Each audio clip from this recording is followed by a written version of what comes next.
देखो डीआई का सेक्शन इसके पहले भी तुम लोगों ने अटेम्प्ट किया है, ठीक है।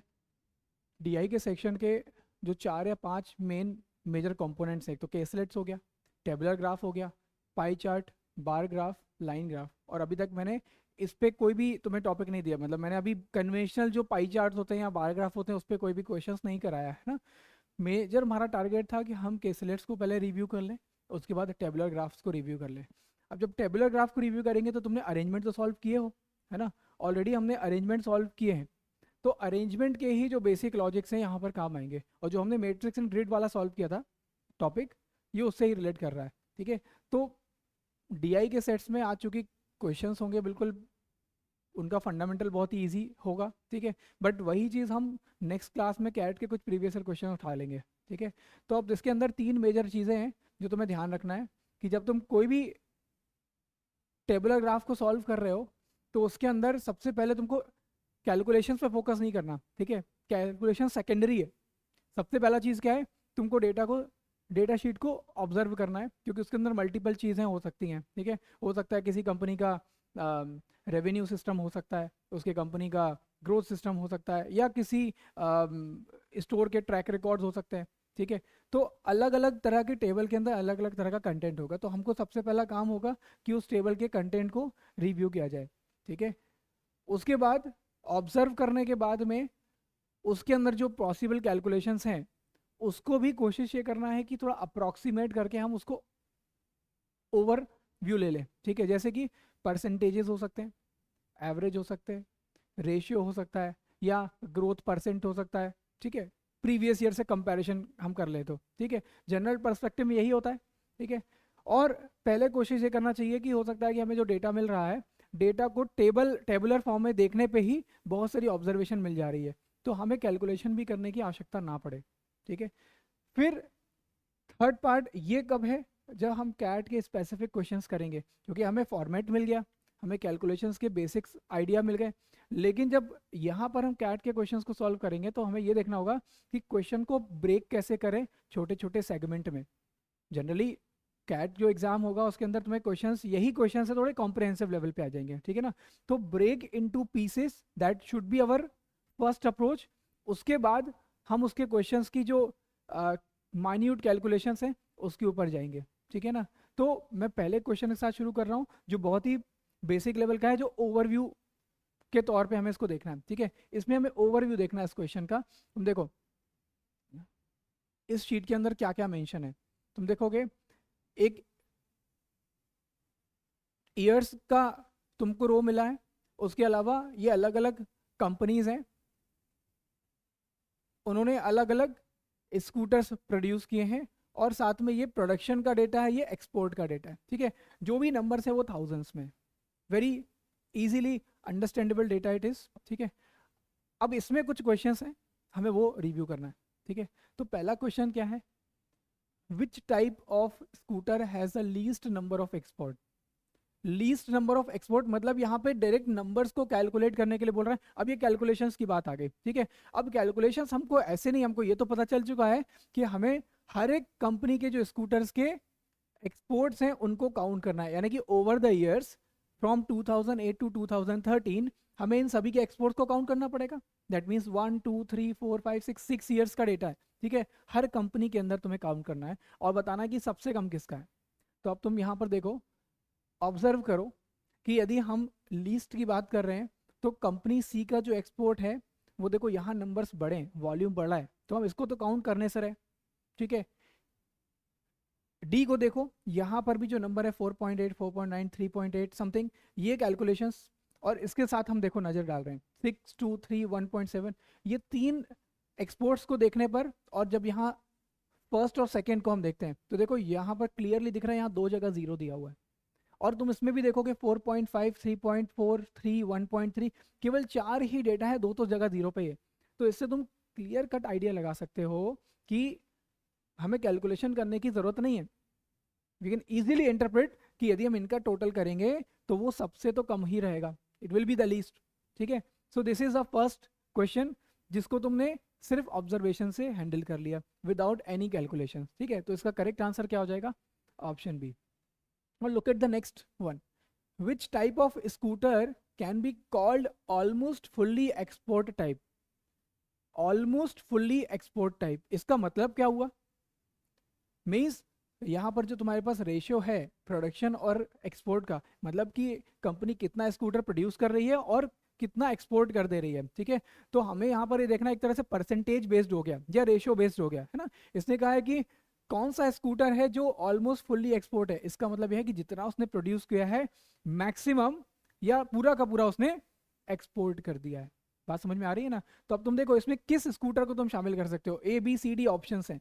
यदि हम ए को देखें तो इसमें 2013 में 3.2 एक्सपोर्ट हो रहा है और ये 5 यानी कि 5000 उसने प्रोड्यूस किया है और 3200 उसने एक्सपोर्ट किया, यानी कि अराउंड 64% है जो एक्सपोर्ट में आ गया, ठीक है।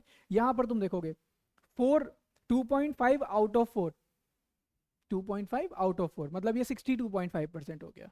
2.1 आउट ऑफ 2.6 अराउंड 80% है, ठीक है। Here 2 out of 2.4 almost 90 something, ठीक है। 1.7 आउट ऑफ 2 यानी 85%, ये 75%। अब हम ए को देख रहे हैं, अब हम कंपेयर करते हैं, ठीक है, ओवरऑल, क्योंकि हमको देखो अल्टीमेटली क्या देखना है कि जो स्कूटर है वो मैक्सिमम उसका जो ओवरऑल है उसमें हमें देखना है कि ऑलमोस्ट एक्सपोर्ट उसका ज़्यादा परसेंटेज जिसका ज़्यादा होगा उसको काउंट करेंगे। लेकिन अब तुम यहाँ पर देखो ऑप्शन बी की तरफ, दिस इज 5.5 आउट ऑफ 4.5। यहाँ ध्यान देना, यहाँ वॉल्यूम से मतलब नहीं है, यहाँ पे कंपैरिजन से मतलब है कि जितना हमने प्रोडक्शन किया क्या उतना मैक्सिमम एक्सपोर्ट हो पाया या नहीं हो पाया, ठीक है। यहाँ वॉल्यूम से मतलब नहीं है, वॉल्यूम देखोगे तो ऑब्वियसली एक्सपोर्ट सबसे ज़्यादा किसका है, सी का। लेकिन इन टर्म्स ऑफ परसेंटेज ज़रूरी नहीं कि इसका एक्सपोर्ट भी सबसे ज़्यादा हो। तो तुम यहाँ एक्सपोर्ट का परसेंटेज देखोगे तो क्या होगा, 13 आउट ऑफ 56, मतलब ऑलमोस्ट कितना हो गया, 20% के आसपास हो गया, है ना। 11 आउट ऑफ 52, ये भी 20-22% हो गया, ठीक है। यहाँ पर तो ये और भी रिड्यूस हो गया। तो यहाँ पर क्लियरली ये सी तो ऑप्शन हो नहीं सकता, ये तो कहना चाहिए कि सबसे कम इसमें एक्सपोर्ट हो रहा है, ठीक है। फिर तुम डी की तरफ जाओगे, डी के पास ऑप्शन क्या है, 4.8 आउट ऑफ 5 यानी ऑलमोस्ट 96% हो गया, ये 98% हो गया। समझ में आ रहा है ना, कैलकुलेशन हम पढ़ चुके हैं सब अरिथमेटिक। तो 3.8 आउट ऑफ ये 95% हो गया, ऑलमोस्ट ये तो 100 ही हो गया, ये भी 100 है, ये भी ऑलमोस्ट 100 है। तो तुम क्लियर डेटा से बोल सकते हो कि जो डी ऑप्शन है ये एक ऐसा ऑप्शन है जिसमें लगभग ऑलमोस्ट 100% एक्सपोर्ट हो रहा है। लेकिन यदि हम ई को भी कंपेयर करें, ऑल्दो इस ऑप्शन में तो दिया नहीं है, लेकिन ई को भी कंपेयर कर ले, सो ये ऑप्शन 6 आउट ऑफ 6 है, बट यहाँ पर 2 आउट ऑफ 3, ये तो सडनली क्या हो गया, 1/3 हो गया, ये 60% हो गया, ये ऑलमोस्ट हाफ हो गया। तो क्लियर डेटा क्या बोल रहा है हमें कि without solving you can answer कि जो ऑलमोस्ट फुल्ली एक्सपोर्ट टाइप है that will be option D here, ठीक है। ये क्वेश्चन के अंदर कुछ सॉल्व नहीं करना, सिर्फ ऑब्जर्वेशन करना है।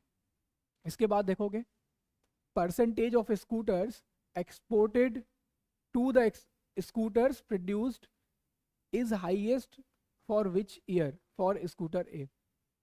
क्वेश्चन को समझो, इंटरप्रिटेशन हमारा क्या है यहाँ पर कि परसेंटेज निकालना है हमें स्कूटर ए के लिए, ठीक है। वो कह रहा है कि export to produce export to production is highest for which year, ठीक है, स्कूटर ए के लिए। अब स्कूटर ए के लिए देख लो, ये क्लियरली हमको यहाँ पे दिख रहा है, तो तुम बताओ इसमें कौन सा ऑप्शन होगा। क्या पूछ रहा है ये समझ आ रहा है, इट इज आस्किंग कि एक्सपोर्ट है यहाँ पे ऑप्शन 8, 9, 11 एंड 12, ठीक है, 8, 9, 11, 12। तो 8 में क्या हो गया, दिस इज 1.5 आउट ऑफ 2 यानी कि 75% हो गया, ठीक है।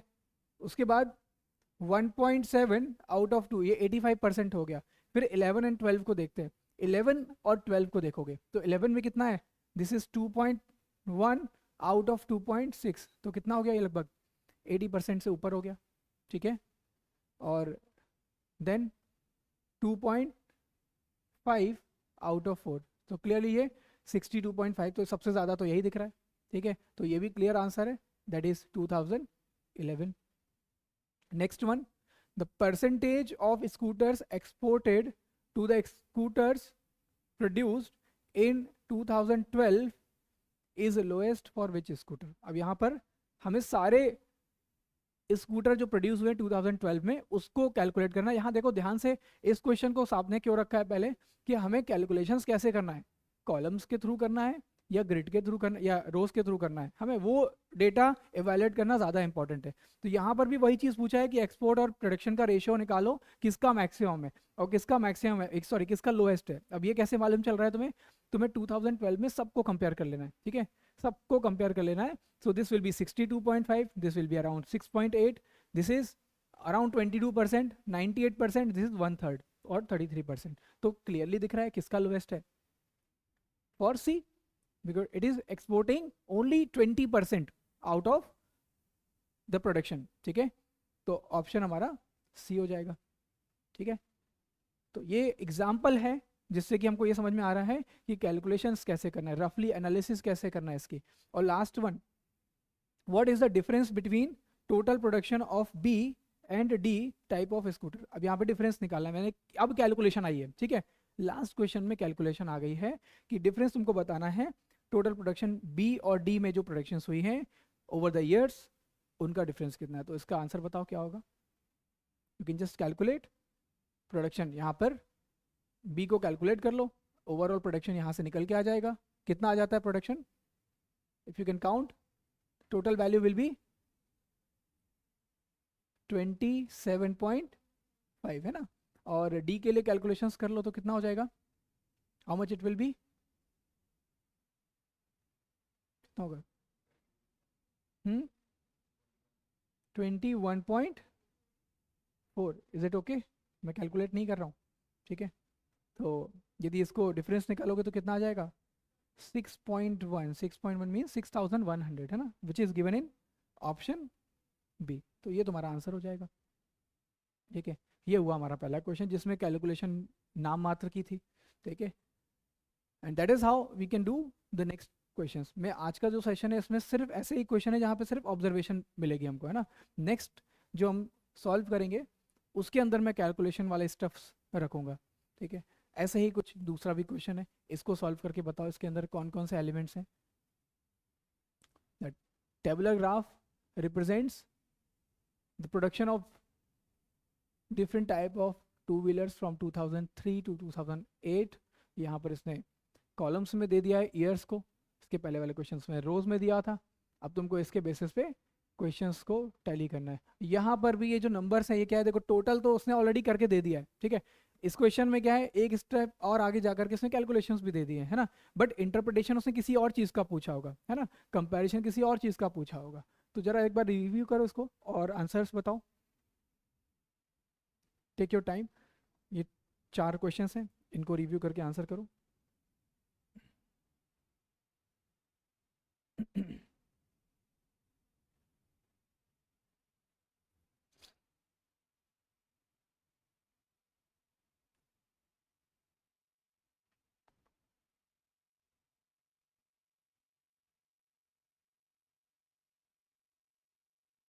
फर्स्ट क्वेश्चन समझ में आ रहा है, in which year was a total production of A and D together equal to the total production of E and F together।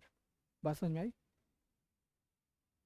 Production of A and D and production of E and F किस साल में same है, ठीक है। यानी कि हमें summation देखना है ए और डी। अब देखो ए और डी का समेशन देखना है 2000, ऑप्शंस क्या है, 2003 भी ऑप्शन में, तो 2003 को सबसे पहले देख लेते हैं। 2003 में ए और डी का टोटल कितना बन रहा है, 36 एंड 60 विच इज 96। तो देखें क्या ई और एफ यहाँ पर 96 है, नहीं है, 85 है ना, तो ये सेम नहीं है। 2004 पे चलते हैं, 2004 में ए और डी कितना है, दैट इज 96, और ई और एफ कितना है, that is 87, which is not matched. Now next option क्या है, 2006 है, 2006 को देखते हैं। तो 2006 में ए का वैल्यू है 35, डी का वैल्यू है 75, विच इज इक्वल्स टू 110, और यहाँ पर 50 60 ये भी 110 है। दैट मीन्स यही तुम्हारा करेक्ट आंसर हो जाएगा। So option D which is 2006, ठीक है। तो क्वेश्चन का यहाँ पर सिग्निफिकेंस क्या है, वो इंटरप्रिटेशन क्या है, वो इंपॉर्टेंट है, उसके बाद फिर कैलकुलेशन सेकेंडरी हो जाता है, ठीक है। उसके बाद चलते हैं नेक्स्ट क्वेश्चन पे, which is saying in which year was the total production of all types of two wheelers taken together equal to the approximate average of the total production of the two wheelers during the given period. क्या समझ में आया इससे? इस line से क्या समझ में आया? व्हाट दे आर आस्किंग,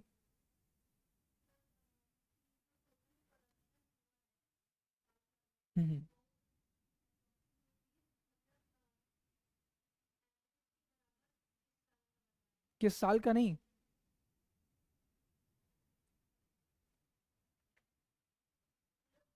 हम्म देखो ओवर द ईयर ये तुमको दिया ना, 2003 2004 2005 सब में हबी जगह पे तुम्हें क्या दिया, टोटल प्रोडक्शन तो दिया हुआ है, वो तो कैलकुलेट करने की जरूरत नहीं है। तो वो कह रहा है कि ओवर द ईयर्स जो भी तुम्हारा टोटल प्रोडक्शन हुआ है, यदि हम उसका एवरेज ले लें तो उसका जो अप्रोक्सीमेशन है वो किस ईयर के प्रोडक्शन के बराबर है। यही है ना? यस और नो? तो जरा देखो क्या होगा। अप्रोक्सीमेटेड एवरेज निकालना है यदि हमें प्रोडक्शन का अप्रोक्सीमेटेड एवरेज, तो कैसे निकलेगा? कितने ईयर्स का कैलकुलेशन है तुम्हारे पास? 6 ईयर्स का कैलकुलेशन है। तो 6 ईयर्स का calculation, you just need to add all these numbers, all these totals and divide by 6, that's it. तो बताओ अप्रोक्सीमेटेड एवरेज वो किसके बराबर होगा? कैलकुलेट करो जरा। करने समझ में आया क्वेश्चन क्या है? तो जरा काउंट करो। अब यहाँ पे कैलकुलेशन है, ठीक है? तो how you can calculate now? 215 237 251 268 299 334, इसका जरा एनालिसिस करो, क्विक एनालिसिस, क्या निकल के आ जाएगा एवरेज?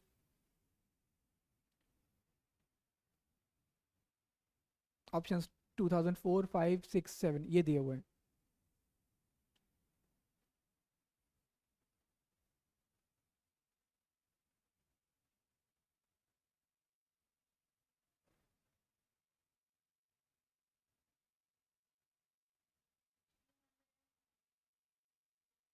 हम्म 2006, इसका टोटल कितना बना? What was the total? Summation कितना है? 1604, चलो वट एवर, डिवाइड बाय 6, ठीक है? तो कितना बना approximated average?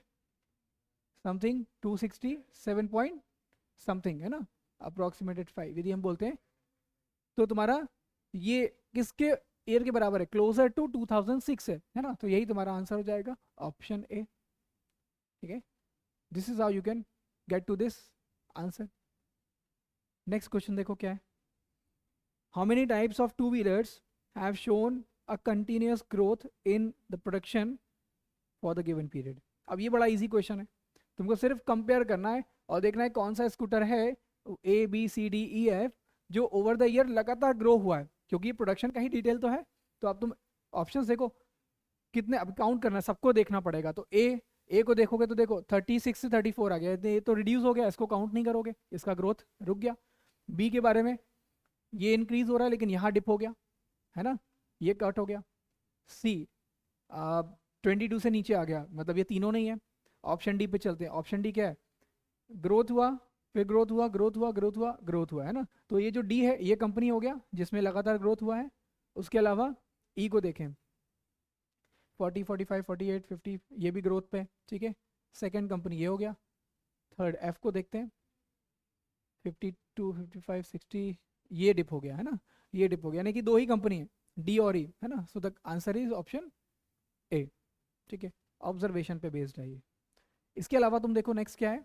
The approximate percent increase in the total production of all types of two wheelers in 2007 in comparison to 2005 was? क्या मीनिंग है इसका?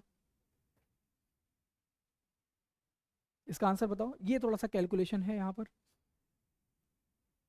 Percentage increase, percentage basic percent में हमने किया हुआ है ना, परसेंट इंक्रीज परसेंट डिक्रीज। तो तुम्हें परसेंट इंक्रीज निकालना है कि 2007 में कितना ग्रोथ है, कितना प्रोडक्शन है, और 2005 में कितना प्रोडक्शन था। और कंपैरेटिव वैल्यू क्या लोगे? 2005 का, ऑब्वियसली, है ना? बेस वैल्यू क्या होगी यहाँ पे? 2005 का production, just need to put 2005 का प्रोडक्शन हेयर, और डिफरेंस कितना हो जाएगा? 2007 माइनस 2005, है ना? ये हम लास्ट क्लास में कर रहे थे प्रेरणा, कल ही हमने किया था। तो बताओ जरा क्या होगा डिविएशन, इसकी कैलकुलेशन बताओ जरा, अप्रोक्सीमेटेड कैलकुलेशन। 2007 का तो तुम्हें पता ही है, विच इज़ 299.5, और 2005 का प्रोडक्शन है 251.5, तो डिविएशन कितने का हो गया, अराउंड 48 का हो गया, और डिवाइड बाय क्या होगा 251.5, यानी कि 48 अपॉन 251, अराउंड ये 50% या उससे थोड़ा कम कह सकते हैं हम, सॉरी 20% या उससे कम बोल सकते हैं, 1/5 से थोड़ा कम हो गया ना, तो हम इसका आंसर क्या बोल सकते हैं, नॉट 16, देख 48 अपॉन 251 है ना, it is closer to 20 I think, ठीक है, नॉट 16 तो बहुत कम हो जाएगा ना, देखो इसको 50 अज्यूम कर लो, इसको 250 मान लो, तो ये 20% के अराउंड हुआ ना, यस और नो, 20% से थोड़ा और कम होगा, 19% समथिंग होगा, लेकिन it is closer to 20, so that will be the answer, ठीक है, क्लियर है। तो अभी तक जो दोनों क्वेश्चंस थे उसमें बहुत ही फंडामेंटल डिटेल्स से, कैलकुलेशंस की बहुत ज़्यादा रिक्वायरमेंट नहीं थी, है ना। इसके बाद चलते हैं हम अगले एग्जाम्पल पे, ठीक है, ये पीडीएफ भी शेयर कर दूंगा मैं क्लास के बाद में, तो रेफरेंस हो जाएगा तुम लोगों के लिए। नेक्स्ट नाउ क्वेश्चन यहाँ पर मैंने एक ही डाला है ना, इसके बाद वाला जो स्लाइड है उसमें 3-4 क्वेश्चंस और भी हैं, तो सबसे पहले इसको देखो क्या कह रहा है। सैलरी स्ट्रक्चर दिया हुआ है यहाँ पे 5 इंडिविजुअल्स के लिए, ये 5 इंडिविजुअल्स हैं PQRST, और उनके सैलरी को टोटल काउंट करना है। तुम देखोगे टेबल में कुछ कुछ इन्फॉर्मेशन मिसिंग है, हम इस मिसिंग इन्फॉर्मेशन को कैलकुलेट करेंगे, ठीक है। यहाँ पर देखोगे तुम, बेसिक सैलरी दे रखा है, टोटल अलाउंसेस दे रखा है, बट डिडक्शन नहीं दिया है, टोटल सैलरी नहीं दिया है। क्यू के लिए तुम देखोगे बेसिक सैलरी और टोटल अलाउंसेस नहीं दिए हैं, तो हमें कुछ कंडीशंस को भी फॉलो करना पड़ेगा और देखना पड़ेगा उस कंडीशन में कैसे मीनिंगफुल आंसर आइडेंटिफाई कर सकते हैं। तो पहला क्वेश्चन क्या है, if the other deductions of P was 4720, what was his net salary. अब तुमको देखना है कि ये कैसे आइडेंटिफाई होगा, उसके लिए सारा कुछ इन्फॉर्मेशन तुम्हें यहाँ पे दिया हुआ है। तो तुम देखो सबसे पहले इन्फॉर्मेशन, टोटल डिडक्शन उसने क्या बताया है कि डिडक्शन को कैसे मेजर कर रहा है। डिडक्शन का मेजरमेंट है प्रोविडेंट फंड के डिडक्शन, जो कि 10% ऑफ द बेसिक सैलरी लिया जाएगा, यहाँ पे उसने मेंशन किया है, और साथ में अदर डिडक्शन, यानी कि जो टोटल डिडक्शन है, तुम देखो इस फ्रेम में, इस फ्रेम के अंदर क्या दिया है, टोटल डिडक्शन कहीं कहीं पे मेंशन है, कहीं कहीं नहीं मेंशन है, यानी कि इस पूरे अमाउंट में 4350 और 2800 इसके अंदर पीपीएफ भी शामिल है और अदर डिडक्शन भी शामिल है, ठीक है। अब इसी तरह के तुम नेट सैलरी देखोगे तो नेट सैलरी का कैलकुलेशंस क्या बनेंगे, basic salary plus allowances minus deduction, obviously, ठीक है। तो यहाँ पर इसने बताया, तो हमें अल्टीमेटली नेट सैलरी यदि निकालना है पी के लिए, तो हम कैसे उसको काउंट करेंगे। और उसके अलावा एक इंफॉर्मेशन और दे रखा है, a few values are missing, okay, so that is something we can capture with this, ठीक है। अब बताओ कैसे निकालोगे, हमें निकालना है कि ए का सैलरी क्या है और मिसिंग टेबल है, तो ए का सैलरी निकालने के लिए, ये नंबर निकालने के लिए हमें टोटल डिडक्शन तो पता हो, ठीक है। अब टोटल डिडक्शन के लिए how we can count the total deduction, हाँ 2000, हाँ ये क्योंकि बेसिक सैलरी पी का क्या है 21800, उसका 10% कितना हो जाएगा पीपीएफ का, है ना, which is PPF plus other deduction, ठीक है। पीपीएफ इसका हो गया है 2180 प्लस अदर डिडक्शन कितना है इसका, हाँ दिया हुआ है, तो उसको हमें काउंट करना है बस, तो कितना हो जाएगा ये 6900, ठीक है, ये बन गया उसका टोटल डिडक्शन। अभी टोटल डिडक्शन हमारे पास आ गया है, यदि ये आ गया टेबल पे, तो नेट सैलरी भी निकल आएगी। तो what will be his net salary 21800 plus 28600 minus 6900, तो जो टोटल इवेल्युएशन है तुम्हारे पास आंसर आ जाएगा, विच विल बी कितना 40, पक्का, okay fine, so this is your answer given conditions पे। अब देखो यहाँ पर ये जो क्वेश्चन हो गया, ये क्वेश्चन में कैलकुलेशंस तो है, लेकिन based on some given circumstances, है ना। तो ये चीज़ हो गई बेसिक टेबल। अभी इसके अलावा जो मिसिंग टेबल वाले क्वेश्चंस हैं वो भी कैट में तुम्हें काफ़ी बारी पूछे गए, ठीक है। तो जो नेक्स्ट क्लास होगी हमारी, उसको थोड़ा सा हम पुश करेंगे with extended amount of information, ठीक है। अब चलते हैं हम अगले इंफॉर्मेशन की तरफ जो दूसरे क्वेश्चंस ने पूछे हैं। फर्स्ट क्वेश्चन हमने ऑलरेडी बना लिया है, नेक्स्ट क्वेश्चन की तरफ चलते हैं। If Q's total allowance was 3000 more than his basic salary, what was his total allowance? हमें टोटल अलाउंसेस की बात करना है इसमें, है ना। हमको बेसिक सैलरी दिया नहीं। अब चलो क्यू की तरफ चलते हैं। क्यू के इन्फॉर्मेशन क्या क्या दिए हुए हैं। क्यू का बेसिक सैलरी भी नहीं दिया है, क्यू का टोटल अलाउंसेस भी नहीं दिया हुआ है। कैसे? हाँ, राइट राइट। तो ये हमारा एक्स हो गया, तो ये वैल्यू क्या हो जाएगा, एक्स प्लस 3000। समझ आ रहा है ये चीज़?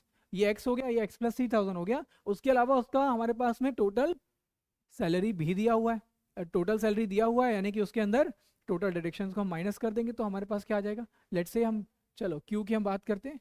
क्यू का जो नेट सैलरी है उसको हम देखते हैं, विच इज़ 25,800। ये कैसे बनेगा? 25,800 will be equals to what, X plus 3000। ये सबको समझ आ रहा है ना? -4350, ठीक है। This is how you can get this, ठीक है। अब इसका सोल्यूशन क्या है तुम्हारा? इसका सोल्यूशन तुमको एक्स की वैल्यू देगा। एक्स की वैल्यू देगा मतलब तुमको बेसिक सैलरी देगा। लेकिन उसने नेक्स्ट क्वेश्चन के अंदर क्या पूछा है? उसने पूछा बताओ उसका टोटल अलाउंसेस क्या है। Total allowances means he is asking about x plus 3000, यही तो उसका टोटल अलाउंसेस है, ठीक है। तो अब जरा काउंट करो, इसको सॉल्व करो, कितना वैल्यू देता है ये, काउंट करो। This is total deduction, this is total allowances, this is base salary, this is पक्का। so चेक करते हैं हम एक बार करेक्ट आंसर्स। हमारे पास ऑप्शंस ये हैं 17,000, 17,500, 16,000, 600, ठीक है। तो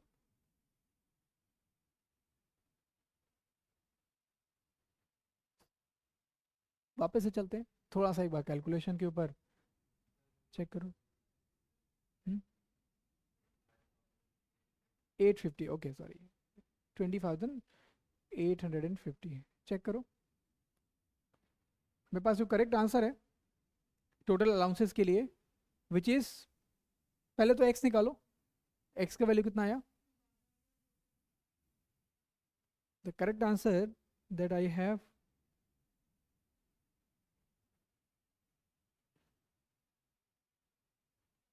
इज 13,600 फॉर बेस सैलरी, ठीक है। तो तुमको बेस यानी जो अलाउंसेस है ना, अलाउंसेस कितने हो जाएंगे, इसमें हमें 3000 और ऐड कर देना है ना। दैट मीन्स हाँ, यही तुम्हारा आंसर बनेगा। So the correct answer is 16,600, ठीक है। तो अगले क्वेश्चन पे चलते हैं। क्लियर हुआ? ठीक है। अब कैलकुलेशन में हो सकता है ऊपर नीचे हो गया हो, अदरवाइज क्वेश्चन में तो कुछ ऐसा डिफिकल्ट चीज़ नहीं है। कंडीशन बेस्ड है, देखो पिछला क्वेश्चन भी क्या था, कंडीशन बेस्ड था। यहाँ पे कोई ऐसा नहीं था कि स्पेसिफिक वैल्यू दे रखा था, यदि वैल्यू चेंज कर देगा तो वेरिएबल है वो तो आंसर भी चेंज हो जाएगा, ठीक है। सेम चीज़ यहाँ पर भी कंडीशन के ऊपर डाल दिया है। और मोस्टली ऐसे क्वेश्चंस की तरफ देखना ज़्यादा फोकस रहता है एग्जामिनर्स का, कि वो पूरा का पूरा क्वेश्चन एक कंडीशन से ना बने, हर क्वेश्चन को तुम्हें पुश करना पड़े, ठीक है। जैसे नेक्स्ट क्वेश्चन है, कह रहा है कि यहाँ पर भी कंडीशन डाल दी है। कंडीशन क्या है, if the ratio of provident fund deduction to other deduction of S was 7:13, what was S other deduction. हमको अदर डिडक्शन निकालना है, जबकि देखो टोटल डिडक्शन के अंदर क्या है, पीपीएफ है और अदर पीपीएफ के साथ में अदर डिडक्शन है, टोटल डिडक्शन यही होगा, ठीक है। तो अब तुम ये बताओ कि इसका टोटल डिडक्शन कितना बनेगा। 20 पार्ट्स का बनेगा, है ना, रेशियोज के हिसाब से 20 पार्ट्स का बनेगा। इसमें 7 पार्ट्स क्या है, पीपीएफ का है, 7 पार्ट पीपीएफ का है। तो हम देखते हैं इसमें क्या टैली हमको मिलता है। एस के लिए इंफॉर्मेशन देखो, बेसिक सैलरी पता है हमें 11,200, तो इसका पीपीएफ क्या बनेगा 1120, 10% है 1120, समझ में आ रहा है। 1120 इसका बेस सॉरी पीपीएफ वैल्यू है, 1120 इसका पीपीएफ वैल्यू, यानी कि 7 पार्ट्स की वैल्यू कितनी है 1120। तो हमें क्या निकालना है, हमें अदर डिडक्शन निकालना है। अदर डिडक्शन कितना है 13 पार्ट्स, हमें 13 पार्ट्स निकालना है। सो यू कैन आइडेंटिफाई इसका आंसर क्या होगा बताओ, देख करके ही ऐसे विजुलाइज कर दोगे, है ना। That will be the other deduction. कितना हो जाएगा, it will be double less than the double value, less than the double value which is approximated to what value, बहुत ही क्लोज वैल्यूज हैं, है ना। So you can just get to this. कितना हो जाएगा आंसर 13/7 इंटू 1120, टू, हाँ 2080, that will be the answer. ठीक है, कैलकुलेशन नॉट वेरी डिफिकल्ट। किसी को डाउट है, कोई डाउट तो नहीं है ना, समझ में आ रहा है, इंटरप्रिटेशन हो पा रहा है। नाउ नेक्स्ट ये वाला केस सिनेरियो देखो, basic salary of S is what percentage more than that of R. अब यही परसेंट इंक्रीज डिक्रीज वाला लॉजिक है, इसका आंसर बताओ क्या, base salary of S is what percent more than that of are.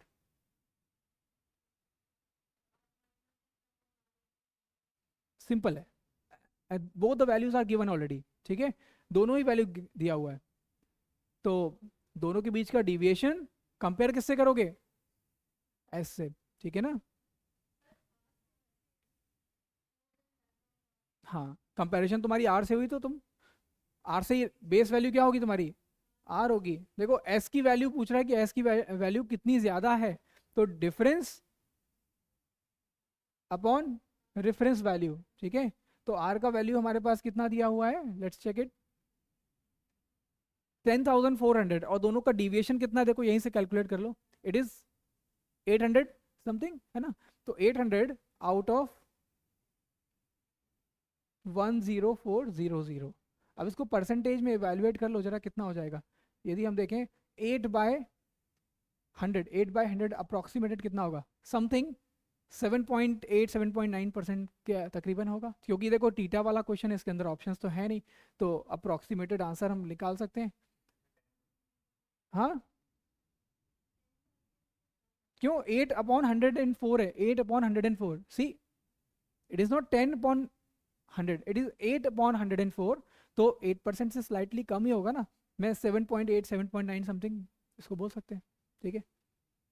Now one more question is there, if other deduction of T was 4,000 what was his net salary, ये भी easy है, ठीक है, यहाँ भी condition डाल दी है, other deduction of T was 4,000, ठीक है। 4,000 यदि उसका अदर डिडक्शन है तो टोटल कितना दिया हुआ है 5,700, तो यदि अदर डिडक्शन ही 4,000 हो जाए तो उसका पीपीएफ कितना हो जाएगा, पीपीएफ का हो जाएगा वैल्यू 1,700, ये सबको समझ आ रहा है।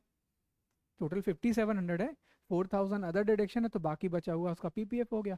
और यदि पीपीएफ 17,000 है विच इज 10%, तो उसका बेसिक सैलरी 100% कितना होगा, विल बी 17,000, यस और नो। अब ये 17,000 है, ये वैल्यू तुमको दिया हुआ है, अलाउंसेस ऐड करके इसको माइनस कर दोगे, then you will get the answer, ठीक है। तो कितना आंसर हो जाएगा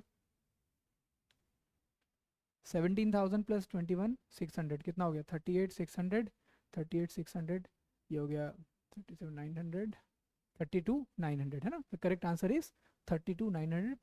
ऑप्शन में देखते हैं, ये ऑप्शन है तुम्हारा ऑप्शन डी, ठीक है। सो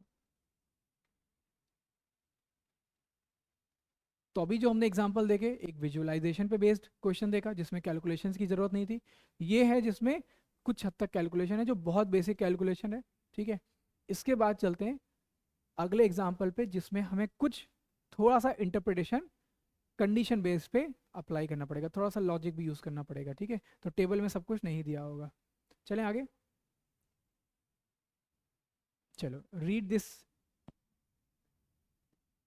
information and then we will solve it. Take your time.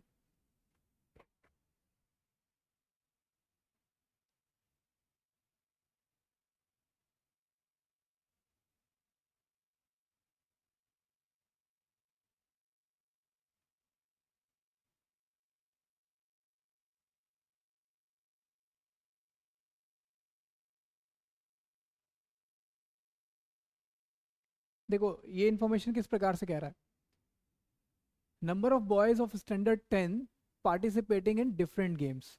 ये जो टैली दिख रही है नंबर ऑफ बॉयज के बारे में इंफॉर्म कर रही है, that is the class 10th students who are participating in different games.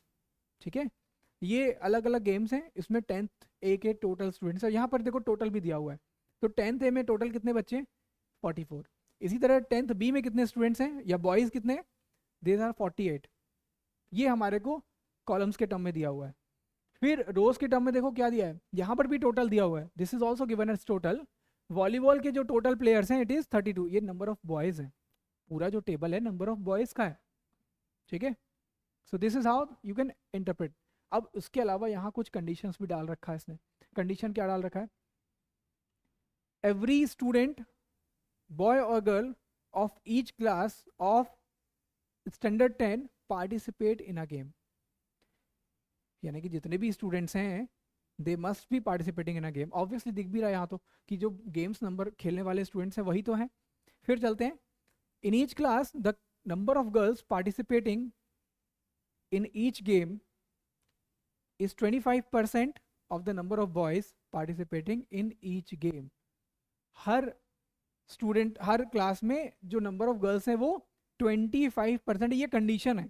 ठीक है, ये कंडीशन है कि हर क्लास में 25% गर्ल्स होंगी, जितने भी बॉयज हैं। सपोज करो यहाँ पे 8 बॉयज हैं इस नंबर में, तो इसका 25% कितना होगा, 1/4 होगा। 1/4 होगा, इसका मतलब देखो ये नंबर जितने भी तुम्हें दिख रहे हैं सारे 4 से डिविजिबल हैं, तभी ऐसे नंबर दे रखे हैं, है ना। उसके बाद नेक्स्ट है, each student participate in one and only one game, that means जो नंबर ऑफ काउंट है वो रिपीट नहीं है, मतलब एक स्टूडेंट है तो एक ही गेम में खेलेगा और वही नंबर ऑफ स्टूडेंट्स का काउंट होगा। यस और नो।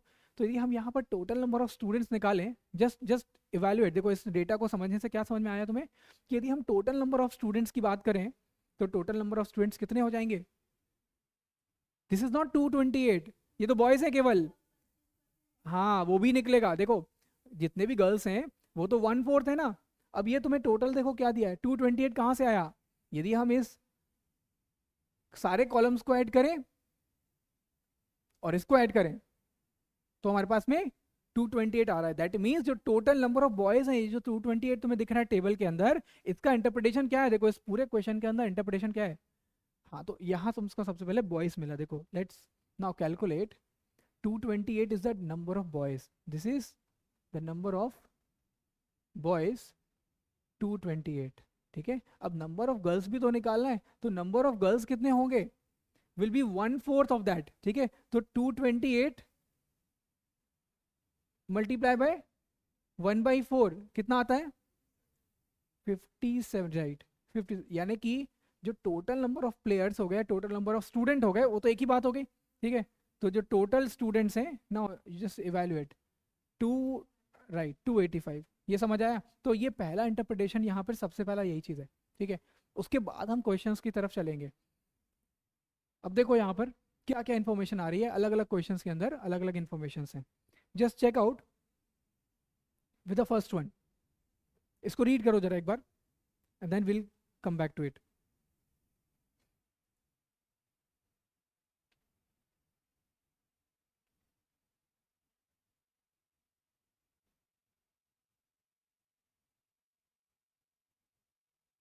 समझ आया question,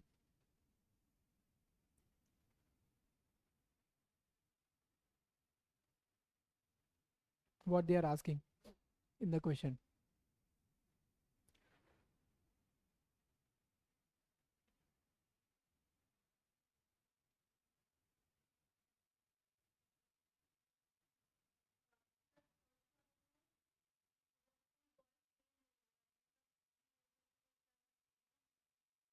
all the boys of 10th D pass, हाँ ये तो ऑब्वियसली दिया ही है ना, उसमें तो इंटरप्रेट क्या करना है, वो तो दिया ही हुआ है। All the boys 10th D pass in the annual exam but few girls failed, कुछ गर्ल्स फेल हो रहे हैं। ठीक है, और क्या दिया है, if all the boys and girls who passed and entered 10th D are in the ratio of boys and girls as 5:1, what would be the number of girls who failed in the class 10th D। देखो ये जो data sheet दी है तुम्हें 10th D के boys की दी है, तो तुम्हें 10th डी के गर्ल्स निकालना पड़ेंगे, which will be 1/4 of the total number of boys. तो देखो गर्ल्स कितने हो गए 10th डी में बॉयज कितने हैं, 40 बॉयज हैं। तो यदि गर्ल्स हैं तो कितने होंगे, ये बॉयज हैं, यदि हम गर्ल्स का काउंट करें तो 10th डी में कितने गर्ल्स होंगे, 1/4 कितना हो जाएगा 10, यानी कि 10 गर्ल्स हैं। ठीक है, अब 10 गर्ल्स हैं और ये कह रहा है कि जो बॉयज और गर्ल्स का टोटल करें तो जो पास हुए हैं, वो 5:1 में, यानी कि टोटल 6 पार्ट्स हम इसको ले लें। ठीक है, तो बॉयज कितने हैं 40 और सारे के सारे पास हो गए, यानी कि हम ये बोल सकते हैं ना, ये जो 6x है या 5x प्लस x है, हम ऐसे ही बोलेंगे ना, ये 5x क्या है, ये बॉयज हैं, और 5x की वैल्यू कितनी है 40, क्योंकि सारे के सारे पास हो गए। तो यदि 5x की वैल्यू 40 है तो x कितना है, x बन गया 8, x बन गया 8, और ये x क्या है, ये गर्ल्स हैं जो कि पास हो रही हैं। ठीक है, बात समझ आ रही है ना। तो ये जो x है वो क्या हो जाएगा, x का वैल्यू 8 आ गया, और ये x है जो पास होने वाले गर्ल्स है, लेकिन उसने क्या पूछा है, the number of girls who failed in 10th। तो 10 तो थी टोटल, 10 में से हाँ 8 पास हो गए तो 2 फेल हो गए, that will be the answer. ठीक है, that is how you can evaluate. Next question पे चलो।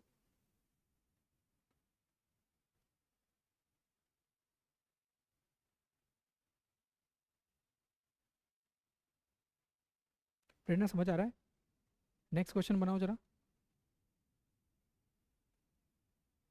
Try to calculate these questions as quick as possible, ठीक है ना। लेकिन सबसे पहले इसको इंटरप्रेट करो, कहीं भी कोई चीज़ नहीं समझ आ रही है यू कैन आस्क।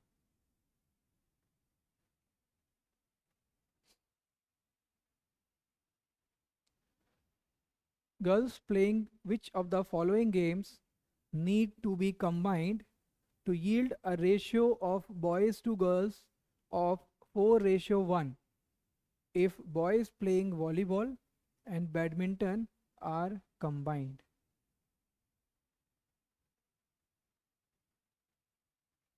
क्या करना है तुम्हें, boys playing volleyball and badminton, just combine them। Volleyball और बैडमिंटन तुम इसको काउंट करो, इन दोनों को कंबाइन करो तो कितना हो गया 84, है ना। अब ये 84 ये क्या बोलना चाह रहा है देखो समझो, हाँ तो ये जो है 84 बॉयज हो गए, ठीक है ना।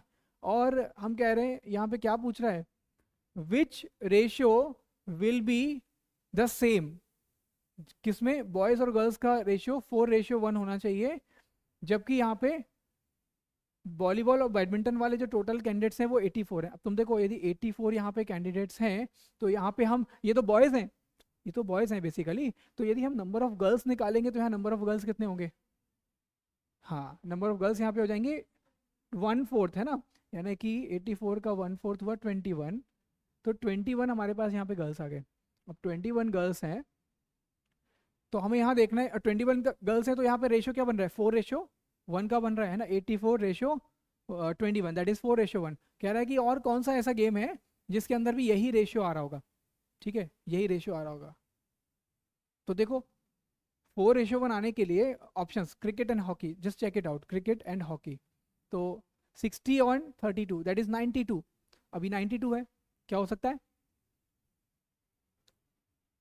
हाँ ठीक है।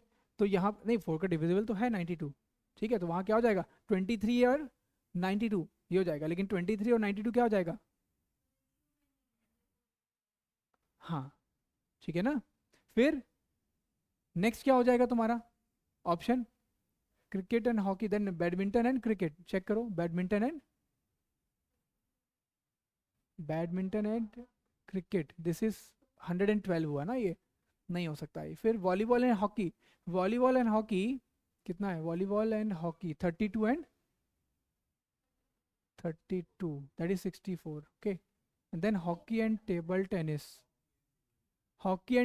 को देखो, ये तो एग्जैक्ट सेम ही है, ये तो एग्जैक्ट सेम ही है, और यदि एग्जैक्ट सेम है 84 यहाँ टोटल बॉयज हैं तो ऑब्वियसली ये तो रेशियो भी वही का वही है, ठीक है। तो कह रहा है girls playing which game combined, ताकि यही रेशियो हमको निकले, तो ऑब्वियसली इस क्वेश्चन का आंसर क्या होगा ऑप्शन डी, ठीक है। समझ आ रहा है, ये तो स्ट्रेट फॉरवर्ड है। इसमें एक क्वेश्चन और भी है, आई थिंक एक दो क्वेश्चन और हैं, next we can move to this. अच्छा 3 क्वेश्चन हैं, इन क्वेश्चंस को भी जरा देखो, रिव्यू करो।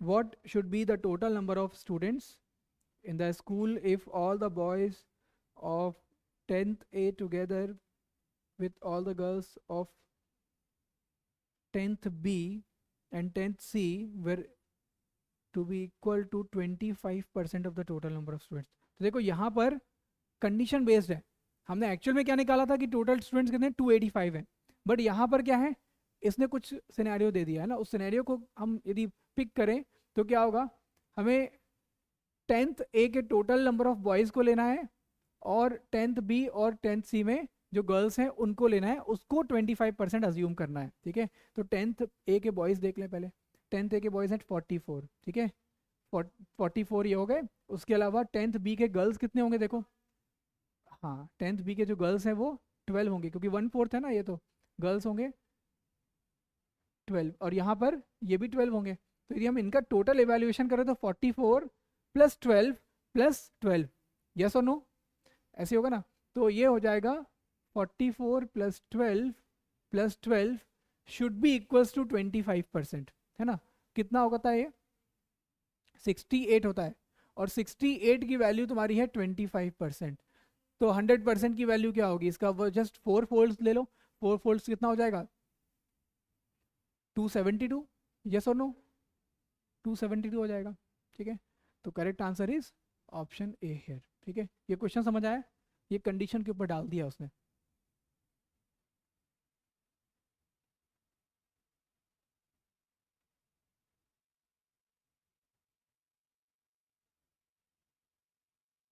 तो चलते हैं नेक्स्ट क्वेश्चन की तरफ। Boys of which of the following class need to be combined to equal to 4 times the number of girls in class 10th B and 10th C। तो 10th B और 10th C में तुम देखो कितने number से, अभी हमने किया था 10th B 10th C में कितने गर्ल्स थे 12 12, यानी कि 24 है। 24 का 4 गुना कितना होगा, कितना होगा 24 × 4 यानी कि 96। अब हमको ये निकालना है कि 96 जो है किसका, किन दोनों क्लासेस का टैली है बॉयज़ के लिए, देख लो 48। अब देखो ये तो ऑप्शन है, 10th B 10th C से ही बन सकता है, 10th B 10th E से ही बन सकता है, 10th C 10th E से ही बन सकता है। तो अब तुम मिला लो क्या है option, 10th B C option है, यस बी सी ऑप्शन है, ठीक है ना, बी सी ऑप्शन है, ई वाला कोई ऑप्शन है नहीं, है ना, डी के साथ ऑप्शन दिया विच इज इनकरेक्ट। तो ऑप्शन क्या हो जाएगा, सॉरी बी एंड सी, है ना, यही आंसर होगा, इसमें कोई डाउट तो नहीं है, ठीक है। नेक्स्ट तुम देखोगे, if boys of class 10th E participating in volleyball together with girls of 10th B and 10th C participating in cricket and hockey respectively are selected for a course at a college of sports, what percentage of student will get this advantage approximately? बात समझ में आई क्या बोला है उसने, कि तुमको ये देखना है कि जो स्कूल में जितने भी स्टूडेंट्स हैं वो तो 285 है, पता ही है तुम्हें। तो कह रहा है कि ये जो हम स्टूडेंट्स को पिक कर रहे हैं वो टोटल जनता का कितना परसेंट है, ठीक है। तो टोटल जनता कितनी है हमारी 285 है, ये तो हमने पहले से ही निकाल रखा है ना। और ये जो नंबर्स हैं उसको बस हमें काउंट करना है। तो 10th E के वॉलीबॉल खेलने वाले बॉयज़, सबसे पहले देखो 10th E के वॉलीबॉल खेलने वाले बॉयज़ कितने 4, तो पहला नंबर हमारा ये हो जाएगा 4, ठीक है, प्लस 10th B के क्रिकेट खेलने वाले गर्ल्स और 10th C के हॉकी खेलने वाले गर्ल्स। 10th B के क्रिकेट खेलने वाले गर्ल्स कितने होंगे, 10th B के क्रिकेट खेलने वाले ये 4 हो जाएंगे, 1/4 4, ठीक है। और 10th C के हॉकी, हॉकी कितने ये है यहाँ पे, हाँ 8/2 है ना, तो कितना हो जाएगा 4 और 2, यहाँ पे तुम्हें और ऐड करना है, बात समझ आ रही है। तो कितना हो गया 10 आउट ऑफ 285। अब 10 आउट ऑफ 285 कितना परसेंट हुआ तुम अप्रोक्सीमेटली बता सकते हो, 10 बाय 1/28, 1/28 क्या हो जाएगा, 1/14 कितना होता है पता ही तुम्हें, हमने कल ही देखा था। 1/14 वॉज 7.14, उसका भी आधा हो गया 3.5 समथिंग ना, 3.5 समथिंग। कितना ऑप्शन है, क्लियरली दिख रहा है ना, तो कुछ करना नहीं है, you can have direct answer for it. ठीक है, so this is how you can evaluate. यहाँ पे छोटा सा कैलकुलेशन है, बट अदरवाइज बाकी क्वेश्चन जो है थोड़ा सा लॉजिकल एलिमेंट्स हैं इसमें। ठीक है, इसमें कोई डाउट तो नहीं है अभी तक कोई भी क्वेश्चन में? इरोश, कैलकुलेट कर पा रहे हो? एक क्वेश्चन और बनाएंगे या इसको हम घर पे बनाएंगे? बनाते हैं, चलो लेट्स गो अहेड। चलो भाई, इस क्वेश्चन को अटेम्प्ट करो। क्वेश्चन को पहले इंटरप्रेट कर लो। इसमें क्या दिया हुआ है, इंफॉर्मेशन दिया है कि distribution of bulb in different states and among different categories of people in India. तो लॉजिक क्या है, प्राइमा फेसी हमने इस टेबल को देख लिया कि इसका एलोकेशन कहाँ कहाँ पर है, क्या क्या चीज़ों का है। तो यहाँ कुछ परसेंटेज के टर्म्स दिख रहे हैं, यहाँ पे कुछ नंबर्स के टर्म दिख रहे हैं। ठीक है, टोटल जो डिस्ट्रीब्यूशन हुआ है बल्ब का 30 लाख डिस्ट्रीब्यूट हुए हैं। अब ये जो कैटेगरी है, देखो कैटेगरी कैसे इसने बांट दी, कह रहा है कि जो अलग अलग स्टेट्स हैं उसमें ये नंबर ऑफ बल्ब डिस्ट्रीब्यूट हुए हैं, ये सारे लैक्स में। ठीक है, यानी कि सबका टोटल वैल्यू कितना होना चाहिए, 30 लाख होना चाहिए। तो कितने स्टेट्स हैं, 3 और 4, 7 स्टेट्स हैं। अभी 7 स्टेट्स हैं, उन सभी का जो टोटल टैली है डिस्ट्रीब्यूशन का 30 लाख होना चाहिए। ठीक है, 30 लाख है। अब तुम इसमें देखो ध्यान से, सारे दिए हैं, इसमें पंजाब का नहीं दिया, तो पंजाब का नंबर बहुत आसानी से निकल आएगा, 30 माइनस दैट होल स्टफ। ठीक है, ये तो सबसे ईजी है। नेक्स्ट देखो, ऑब्वियसली जो डिस्ट्रीब्यूशन है वो 3 क्लासेस में बांटा गया है। तो जो 100% डिस्ट्रीब्यूशन है वो 3 क्लासेस में डिवाइडेड है। तो यहाँ पे 15% है हाई इनकम पीपल को दिया है, लो इनकम में 50% दिया। तो यहाँ क्या होगा, यहाँ बचा हुआ होगा, यानी कि 65 तो यही हो गया, तो 35 हो गया। समझ गया ना? तो ये जो टेबल है इसके अंदर परसेंट का कैलकुलेशन है, इसमें कुछ ज़्यादा टफ है नहीं। ठीक है, तो 35% ये हो गया। अभी तुम देखो राजस्थान के अंदर 3.4 लाख डिस्ट्रीब्यूट हो रहे हैं। अब यहाँ पे 12 और 32 तो यही हो गए, 44 हो गए। तो बचा हुआ है क्या हो गया, दैट इज 56% हो गया। ठीक है, नेक्स्ट 8 और 13 21, तो हाँ 79%। ठीक है, सी गुजरात के अंदर क्या कह रहा है, 5.2 लाख बल्ब डिस्ट्रीब्यूट, लेकिन सिर्फ 25 यहाँ टैली दिया है, इन दोनों का नहीं दिया है। सो you can just leave, because अभी हम कुछ बोल नहीं सकते कि डिस्ट्रीब्यूशन कितना है। पंजाब का टोटल डिस्ट्रीब्यूशन हम निकाल सकते हैं, है ना? जरा कैलकुलेट करो कितना आता है। हाँ, कैलकुलेट कर लियो, सही कह रहे हो, 3.5।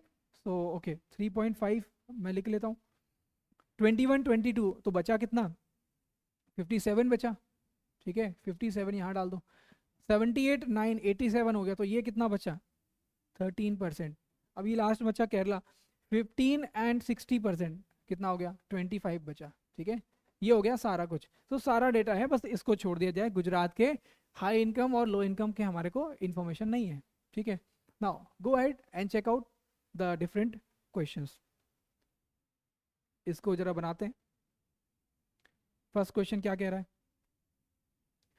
The total distribution of bulb in Madhya Pradesh is what percentage more or less than that of total distribution of bulb in Maharashtra and Punjab together?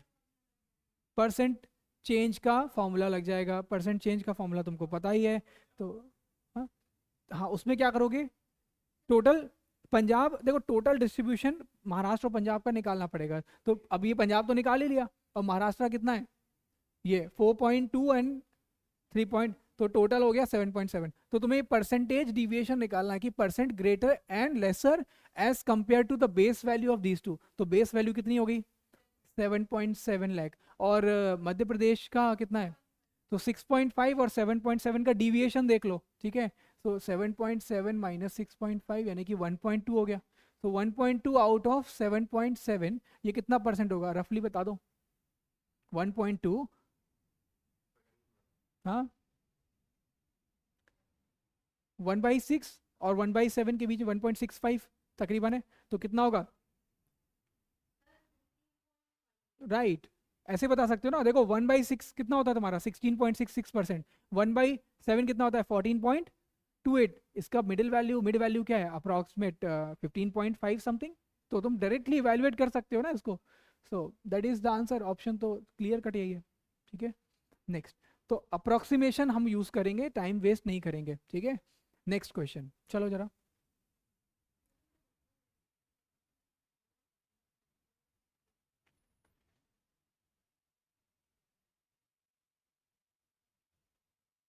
Easy है, कैलकुलेट हो जाएगा। बताओ जरा कितना होगा। रेशियो निकालना है, सिर्फ रेशियो है ना। Now get to it. Low income people in Rajasthan, ये कितना दिख रहा है हमें, 56% है ना। 56% किसका, 3.4 लाख का। 56% ऑफ 3.4 लाख, तो तुम कैसे करोगे, 0.56 इंटू 3.4 है ना। और रेशियो किसका लेना है, केरला के मिडिल इनकम, केरला का मिडिल इनकम कितना है तुम्हारा, 25, 0.25 ऑफ 4.7। ठीक है, तो जस्ट तुमको इन दोनों का डिविएशन रेशियो ले लेना है। ठीक है, तो कितना आ जाएगा आंसर। ये क्वेश्चन बड़ा आसान है। ठीक है, कितना आ रहा था, 0.56 इंटू 3.4,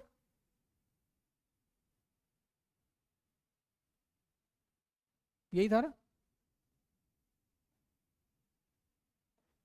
और यहाँ पे केरला में कितना परसेंट था, 25%, 0.25 ऑफ 4.7। ठीक है, तो इसका वैल्यू एवेल्यूएट करो, कितना आ जाएगा, लगभग 1/1 समथिंग, लगभग 1.2 के अराउंड आएगा। देखो जो अप्रोक्सीमेट वैल्यू है, ये भी लगभग 1 का रेशियो, ये भी लगभग 1, तो 1.1 1.2 समथिंग आएगा। और यहाँ पर गिवन ऑप्शंस में हमारे पास कोई भी नहीं है, so we can get this correct answer. ठीक है, ये क्वेश्चन भाई इसको मैंने रफली हैंडल कर लिया ना। ये 0.56 है और ये 4.7 है, देखो ये 3.4 है ना। तो जो हम इसको कैंसिलेशन करेंगे, पॉइंटर्स तो हमारे सेम हो जाएंगे, बट मैंने इसको ऐसे देखा, 0.56 है और ये 0.47 है, तो समथिंग अराउंड 1.2 के अप्रॉक्सीमेट का तुम्हें जंप मिलेगा। और यहाँ पे 0.25 है, यहाँ पे 3.4 है, तो ये भी लगभग तुम्हारा 0.1, तो 1.14 या 1.2 ऐसा कुछ वैल्यू अप्रॉक्सीमेटेड आएगी, जिसमें कि तुम्हारा कोई भी वैल्यू मैच नहीं कर रहा। देखो ये भी वैल्यू काफ़ी ज़्यादा जा रहा है, 1.5 गुना ज़्यादा जा रहा है। ये लगभग, ये तो आधा आधा से कम हो गया ना। और ये कितना हो गया, ये भी तुम्हारा 1.5 गुने के ऊपर जा रहा है। तो 1.2 1.1 के अराउंड जो वैल्यू है वो क्या होगी, नन ऑफ दीज में ही तो आएगी। कैलकुलेट नहीं किया हमने, बस एक अप्रोक्सीमेशन से बना लिया।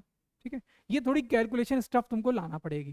ठीक है, यदि ये कैलकुलेट करोगे तो थोड़ा फ्रैक्शन ऑफ सेकंड और लूज हो जाएगा, हमको वो बचाना भी है ना, ये चीज़ है। समझ आया। तो ऐसे नेक्स्ट क्वेश्चन की तरफ चलते हैं। क्या पूछ रहा है, what is the difference between the bulbs distribution in high income people of West Bengal, Madhya Pradesh, Kerala। देखो high income people of West Bengal, Madhya Pradesh and Kerala, ये वैल्यू लेना है तुमको, हाई इनकम पीपल, और इसको सब्ट्रैक्ट करना है किससे, minus middle income people of Gujarat, Punjab, Kerala. Middle income person Gujarat, Punjab and Kerala. बात समझ आ गई। ये इन सब वैल्यूज को टैली करना है। ठीक है, high income people of West Bengal, Madhya Pradesh, Kerala, minus middle income people of Gujarat, Punjab and Kerala. तो अब यहाँ पर थोड़ा सा टीडियस टास्क है। ठीक है, अच्छा गुजरात में चलो मिडिल इनकम वाला तो दिया हुआ है, तो इससे कैलकुलेट हो जाएगा। ठीक है, देखो गुजरात का मिडिल इनकम क्या है, 25%, 5.2 का। ठीक है, और पंजाब का और केरला का तो हम निकाल ही सकते हैं, है ना। केरला का कितना है, 4.7 का 25%, है ना। पंजाब का कितना हो जाएगा मिडिल इनकम, 22% ऑफ 3.5, ये वैल्यू निकल आएगा। ठीक है, और ऐसे ही जो हाई वैल्यूज हैं, हाई वैल्यूज हमारे पास में सभी के लिए इंटरप्रेट किया गया है जो दिए हुए हैं, है ना। वेस्ट बंगाल, मध्य प्रदेश एंड केरला निकाल सकते हैं, सिर्फ कैलकुलेशन है। ठीक है, so if you can calculate you get the answer. I can tell you the answer.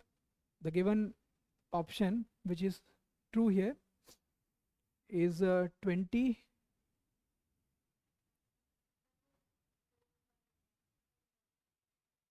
Third वाले का थर्ड 1,36,500 ये ऑप्शन है, ऑप्शन बी। ठीक है, तो बस कैलकुलेशन करना है। नेक्स्ट क्वेश्चन देखें।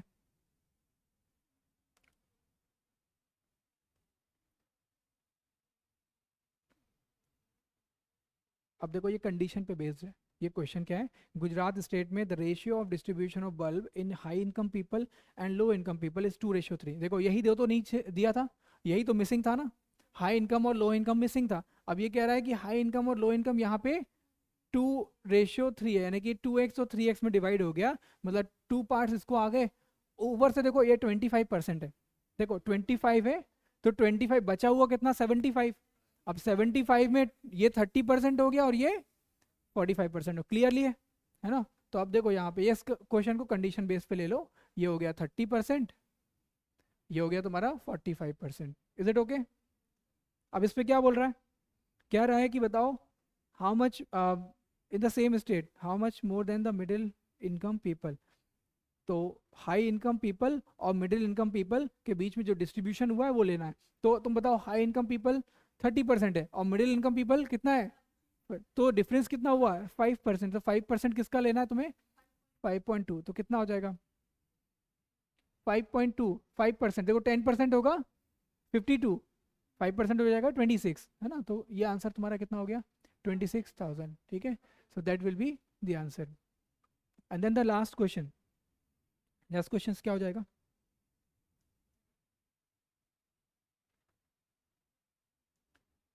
total distribution of bulb in low income people of all state together excluding Gujarat is approximately what percent of total distribution of bulb in all state together। क्या पूछ रहा है, समझ आ रहा है इस क्वेश्चन में?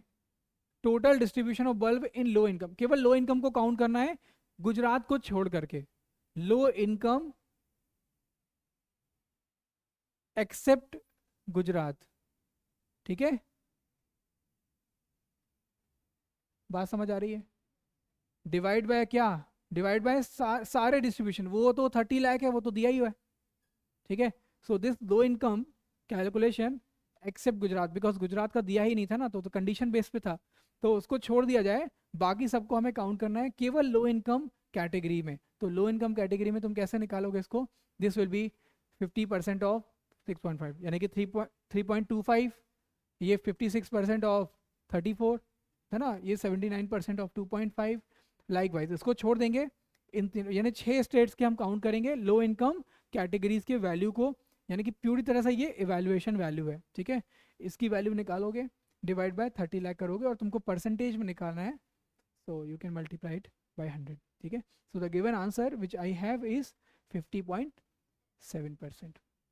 इस क्वेश्चन में किसी को कोई डाउट तो नहीं है, केवल कैलकुलेशन है, थोड़ा सा टाइम कंज्यूमिंग है।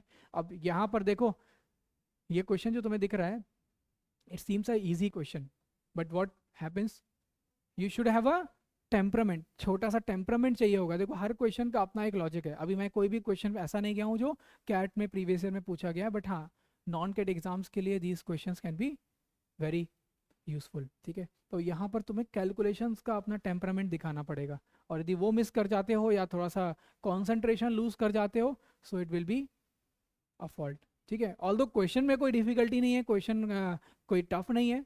ठीक है, थोड़ा सा इसमें प्रैक्टिस केसेस को हमको लेके आना पड़ेगा। ठीक है, जितना थोड़ा प्रैक्टिस तुम बढ़ाओगे अपना, ज़्यादा से ज़्यादा केसलेट सॉल्व करोगे, ज़्यादा से ज़्यादा ऐसे क्वेश्चन सॉल्व करोगे, है ना, मैं तुमको दूंगा करीब 20 से 30 ऐसे सेट्स दूंगा जो बेसिक कैलकुलेशन वाले हैं।